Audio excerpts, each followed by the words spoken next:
उत्पत्ति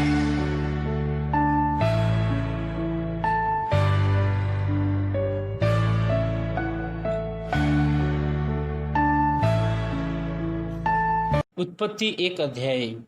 आदिमा परमेश्वरले आकाश र पृथ्वी सृष्टि गर्नुभयो। पृथ्वी आकार बिनाको र शून्य थियो, अथाह समुद्रमाथि अन्धकार थियो र परमेश्वरको आत्मा पानीमाथि परिभ्रमण गर्दै रहनुहुन्थ्यो। अनि परमेश्वरले भन्नुभयो, उज्यालो होस्, तब उज्यालो भयो। अनि परमेश्वरले उज्यालोलाई हेर्नुभयो, त्यो असल थियो। उहाँले उज्यालो र अँध्यारोलाई अलग अलग गर्नुभयो। परमेश्वरले उज्यालोलाई दिन र अँध्यारोलाई रात भन्नुभयो। साँझ पर्यो र बिहान भयो पहिलो दिन। अनि परमेश्वरले भन्नुभयो, पानीका बीचमा एक क्षेत्र होस् र त्यसले पानीलाई दुई भाग गरोस्। परमेश्वरले सो बनाएर क्षेत्र मुनिको र माथिको पानीलाई अलग अलग गर्नुभयो। तब त्यस्तै भइहाल्यो। परमेश्वरले यस अन्तरिक्षलाई आकाश भन्नुभयो। साँझ पर्यो र बिहान भयो दोस्रो दिन। अनि परमेश्वरले भन्नुभयो, आकाश मुनि भएको पानी एक ठाउँमा जम्मा होस् र उबानो भूमि देखा परोस्। तब त्यस्तै भइहाल्यो। परमेश्वरले उबानो भूमिलाई पृथ्वी भन्नुभयो र जम्मा भएको पानीलाई समुद्र भन्नुभयो। अनि परमेश्वरले हेर्नुभयो, त्यो असल थियो। तब परमेश्वरले भन्नुभयो, भूमिले वनस्पति, बिउ हुने बोट बिरुवाहरू र आफ्नो आफ्नो किसिमको बिउ हुने फल फल्ने वृक्षहरू पृथ्वीमा उमारोस्। तब त्यस्तै भइहाल्यो। भूमिले वनस्पति, बिउ हुने बोटहरू र आफ्नो आफ्नो किसिमको बिउ हुने फल फल्ने वृक्षहरू उमार्यो। अनि परमेश्वरले हेर्नुभयो, त्यो असल थियो। साँझ पर्यो र बिहान भयो तेस्रो दिन। अनि परमेश्वरले भन्नुभयो, अन्तरिक्षमा दिन र रात छुट्याउनलाई ज्योतिहरू हुन्। तिनीहरू ऋतुहरू, दिनहरू, वर्षहरू छुट्याउन चिन्हको रूपमा काम गरून्। र पृथ्वीमा प्रकाश दिनलाई अन्तरिक्षमाथि ज्योतिहरू हुन्। तब त्यस्तै भइहाल्यो। अनि परमेश्वरले दुई विशाल ज्योतिहरू बनाउनु भयो, ठुलो ज्योति दिनमाथि प्रभुत्व गर्न र सानो ज्योति रातमाथि प्रभुत्व गर्न। उहाँले ताराहरू पनि बनाउनु भयो। अनि परमेश्वरले पृथ्वीमा प्रकाश दिनलाई दिन र रातमाथि प्रभुत्व गर्न अनि उज्यालो र अँध्यारोलाई अलग अलग गर्नलाई ती आकाशमा राख्नुभयो। अनि परमेश्वरले हेर्नुभयो, त्यो असल थियो। साँझ पर्यो र बिहान भयो चौथो दिन। अनि परमेश्वरले भन्नुभयो, पानी जीवित जन्तुहरूले प्रशस्त गरी भरिउन् र पंक्षीहरू चाहिँ पृथ्वीमाथि अन्तरिक्षमा उडुन्। यसैले समुद्रका विशाल जलजन्तुहरू, पानीमा भरिएका चलहल गर्ने किसिम किसिमका सबै जीवित प्राणीहरू र जात जातका पखेटा भएका सबै पंक्षीहरू परमेश्वरले सृष्टि गर्नुभयो। र परमेश्वरले हेर्नुभयो, त्यो असल थियो। अनि परमेश्वरले तिनीहरूलाई यसो भनेर आशिष दिनुभयो, फल्दै फुल्दै वृद्धि हुँदै र समुद्रमा भरिँदै जाऊ र पंक्षीहरूको पनि पृथ्वीमा वृद्धि हुँदै जाओस्। अनि साँझ पर्यो र बिहान भयो पाँचौँ दिन। अनि परमेश्वरले भन्नुभयो, पृथ्वीले जात जातका जीवित प्राणीहरू अर्थात् जात जातका पालिने पशुहरू, घस्रने जन्तुहरू र जात जातका वन पशुहरू उत्पन्न गरोस्। तब त्यस्तै भइहाल्यो। परमेश्वरले पृथ्वीका जात जातका वन पशुहरू, जात जातका पालिने पशुहरू र जमिनका घस्रने जात जातका जन्तुहरू बनाउनु भयो। र परमेश्वरले हेर्नुभयो, त्यो असल थियो। फेरि परमेश्वरले भन्नुभयो, मानिसलाई आफ्नै स्वरूपमा हाम्रै प्रतिरूपमा बनाऊ। तिनीहरूले समुद्रका माछाहरू, आकाशका पंक्षीहरू, पालिने पशुहरू र जमिनमा चलहल गर्ने सबै जन्तुहरूमाथि अधिकार गरून्। यसै कारण परमेश्वरले मानिसलाई आफ्नै स्वरूपमा सृष्टि गर्नुभयो। परमेश्वरकै प्रतिरूपमा उहाँले तिनीहरूलाई सृष्टि गर्नुभयो। नर र नारी नै गरी उहाँले तिनीहरूलाई सृष्टि गर्नुभयो। परमेश्वरले तिनीहरूलाई आशिष दिनुभयो र तिनीहरूलाई भन्नुभयो, फल्दै फुल्दै वृद्धि हुँदै पृथ्वीमा भरिँदै र त्यसलाई आफ्नो बसमा पार्दै जाऊ। समुद्रका माछाहरू, आकाशका पंक्षीहरू र पृथ्वीका सबै जीवित प्राणीहरूमाथि अधिकार गर।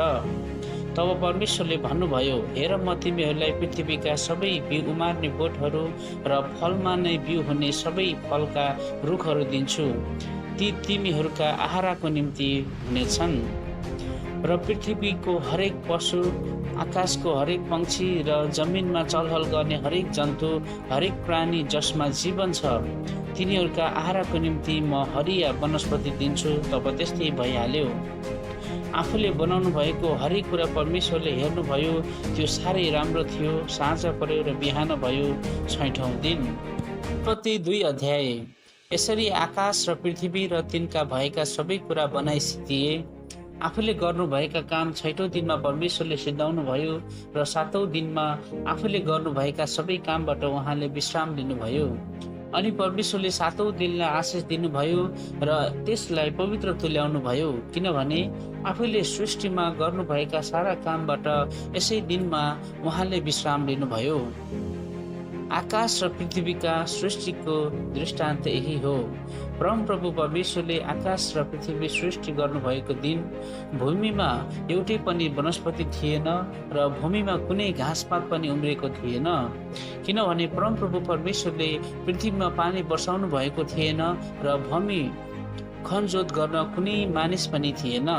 र पृथ्वीबाट खोलाहरू निस्कि समस्त भूमिलाई भिजाउने गर्थे। तब परमप्रभु परमेश्वरले भूमिको माटोबाट मानिस बनाउनु भयो र तिनको नाकमा जीवनको सास फुकिदिनु भयो र मानिस जीवित प्राणी भयो। परमेश्वरले पूर्वतिर अदनमा एउटा बगैँचा लगाउनु भयो र उहाँले बनाउनु भएको मानिसलाई त्यहीँ राख्नुभयो। अनि हेर्नमा राम्रो र खानमा असल फल भएको हरेक किसिमको रुख परमप्रभु परमेश्वरले भूमिबाट उमार्नुभयो र उहाँले बगैँचाको बीचमा जीवनको रुख र असल र खराबको ज्ञान दिने रुख पनि लगाउनुभयो। बगैँचा भिजाउनलाई अदनबाट एउटा नदी निस्केको थियो र त्यहीबाट छुट्टिएर त्यो 4 भाग भएको थियो। पहिलो नदीको नाउँ पिसोन हो। यो त्यही नदी हो जुन हबिलाको समस्त भूमिलाई बहन्छ, जहाँ सुन पाइन्छ। त्यस देशको सुन असल हुन्छ, त्यहाँ कोटो र आनिस्कहरू छन्। दोस्रो नदीको नाउँ गिदोन हो। कुलको समस्त देश बहने नदी यही हो। तेस्रो नदीको नाउँ टाइग्रिस हो। यो त्यही नदी हो जो असुरको पूर्वतिर बहन्छ र चौथौं नदी युफ्रेटिस हो। परमप्रभु परमेश्वरले मानिसलाई लगेर अदनको बगैँचामा त्यसको गोडगाड र हेरचाह गर्न राख्नुभयो। अनि उहाँले मानिसलाई यो आज्ञा दिनुभयो, बगैँचाका सबै रुखका फल तैले सङ्कोच नमानी खाए हुन्छ, तर असल र खराबको ज्ञान दिने रुखको फल चाहिँ नखानु, किनभने जुन दिन तैले खान्छस् त्यो निश्चय नै मर्नेछस्। फेरि परमप्रभु परमेश्वरले भन्नुभयो, मानिस एक्लो रहन असल छैन, म त्यसको निम्ति त्यसलाई सुहाउने एउटा सहयोगी बनाउने छु। परमप्रभुले सबै वन पशु र आकाशका सबै पक्षीलाई भूमिबाट बनाएर मानिसले तिनीहरूको के नाउँ राख्दो रहेछ भनी हेर्न तिनीहरूलाई मानिस कहाँ ल्याउनु भयो र मानिसले हरेक प्राणीलाई जे नाउँ दिए त्यही नै त्यसको नाउँ भयो। अनि मानिसले नै सबै पालिने पशु, आकाशका पंक्षी र सबै वन पशुका नाउँ राखे, तर आदनको निम्ति तिनलाई सुहाउँदो केही सहयोगी पाइएन। यसै कारण परमप्रभु परमेश्वरले मानिसलाई मस्त निन्द्रामा पार्नुभयो र तिनी निदाएको बेलामा तिनका करङहरू मध्येको एउटा निकालेर त्यसको ठाउँमा मासु भरिदिनु भयो। जुन करङ परमप्रभु परमेश्वरले मानिसबाट निकाल्नु भएको थियो त्यसबाट एउटा स्त्री बनाएर मानिस कहाँ ल्याउनु भयो। मानिसले भने, यो त मेरै हाडको हाड र मासुको मासु हो, तिनलाई स्त्री भनिनेछ, किनभने तिनी पुरुषबाट निकालिएकी थिइन्। यसै कारण मानिसले आफ्ना बाबुआमालाई छोड्छ र आफ्नी पत्नीसँग मिलिरहन्छ र तिनीहरू एउटै शरीर रहन्छन्। मानिस र तिनकी पत्नी दुवै नाङ्गै थिए र लजाउँदैनथे। उत्पत्ति 3 अध्याय। परमप्रभु परमेश्वरले बनाउनु भएका वन्य पशुहरूमध्ये सर्प सबैभन्दा धूर्त थियो। त्यसले स्त्रीलाई भन्यो, कि परमेश्वरले तिमीहरूलाई बगैँचाको कुनै पनि रुखको फल नखानु भनी भन्नुभएको छ? स्त्रीले सर्पलाई भनिन्, बगैँचाका रुखहरूका फल हामी खान सक्छौँ, तर बगैँचाको बीचमा भएको रुखका फलको विषयमा परमेश्वरले भन्नुभएको छ, त्यो चाहिँ नखानु र नछुनु, नत्र त तिमीहरू मर्छौ। सर्पले स्त्रीलाई भन्यो, तिमीहरू मर्दैनौ, किनभने परमेश्वर जान्नुहुन्छ कि जुन दिन तिमीहरू त्यो खान्छौ त्यही दिन तिमीहरूका आँखा खुल्नेछन् र असल र खराबको ज्ञान पाएर तिमीहरू परमेश्वर जस्तै हुनेछौ। जब स्त्रीले त्यो रुखको फल खानलाई असल र हेर्नलाई रहर लाग्दो र बुद्धि पाउनलाई त्यो रुखको चाह गर्नुपर्दो रहेछ भन्ने देखिन्, तब तिनले त्यस रुखको फल टिपेर खाइन् र आफ्ना पतिलाई पनि दिइन् र उनले पनि खाए। अनि दुवैका आँखा खोले र नाङ्गो पो रहेछौ भने तिनीहरूले थाहा पाए। अनि अन्जिरका पातहरू गाँसेर आफ्ना निम्ति तिनीहरूले वस्त्र बनाए। अनि साँझपख परमप्रभु परमेश्वर बगैँचामा डुल्दै हुनुहुँदा तिनीहरूले उहाँको स्वर सुने र मानिस र तिनकी पत्नी बगैँचाका रुखहरूका बीचमा परमप्रभु परमेश्वरको नजरबाट लुके। तर परमप्रभु परमेश्वरले तिनीहरूलाई बोलाउनु भयो, त कहाँ छस्? उनले भने, मैले तपाईँको स्वर बगैँचामा सुने र म डराएँ, किनभने म नाङ्गै थिएँ र म लुके। उहाँले भन्नुभयो, त नाङ्गे छस् भनेर कसले भन्यो? जुन रुखको फल नखानु भनी मैले तँलाई आज्ञा दिएको थिएँ, के तैँले त्यो खाइस्? मानिसले भन्यो, जुन स्त्री तपाईँले मसँग रहन भनी दिनुभएको थियो, त्यसैले मलाई त्यो रुखको फल दिई र मैले खाएँ। अनि परमप्रभु परमेश्वरले स्त्रीलाई भन्नुभयो, तैँले यो के गरिस्? स्त्रीले भनिन्, सर्पले मलाई छल गर्यो र मैले त्यो खाएँ। तब परमेश्वरले सर्पलाई भन्नुभयो, तैँले यसो गरेको हुनाले त सबै पालिने पशुहरू र सबै वन पशुहरू भन्दा ज्यादा श्रापित हुनेछस्। पेटद्वारा त हिँड्नेछस् र तेरो जीवनभरि तैँले माटो खानेछस्।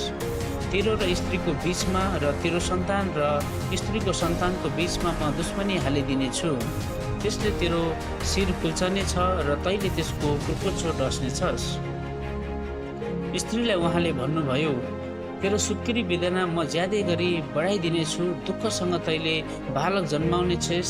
तेरो इच्छा पतितर्फ नै हुनेछ र त्यसले तँलाई अधीनमा राख्नेछ। त्यसपछि आदमलाई उहाँले भन्नुभयो, तैँले तेरी पत्नीको कुरा सुनेर मैले नखानु भनेको रुखको फल खाएको हुनाले भूमि तेरो कारण श्रापित भएको छ। तेरो जीवनभरि दुःखसँग त्यसको उब्जनी तैँले खानेछस्। त्यसले तेरो निम्ति काँडा र सिउँडीहरू उमार्नेछ र तैँले खेतको सागपात खानेछस्। माटोमा नफर्कुन्जेल तेरो निधारको पसिनाले कमाएको भोजन तैँले खानेछस्, किनकि माटैबाट त निकालेकी थिइस् र त माटै होस् र माटैमा फर्किजानेछस्। आदमले आफ्नी पत्नीको नाउँ हब्बा राखे, किनभने सबै जीवितहरूकी आमा तिनी नै हुन्।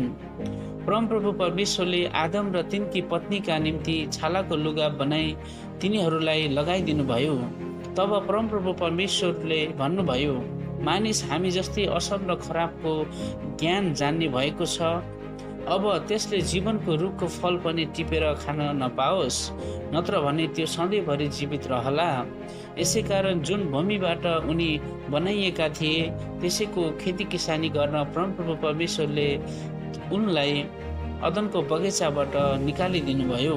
उहाँले मानिसलाई धपाइदिनु भएपछि जीवनको रुखतर्फको बाटो पहरा गर्नलाई उहाँले अदनका बगैँचाको पूर्वपट्टि करूबहरू र चारैपट्टि घुमिरहेको जलमय तरवाल राखिदिनु भयो।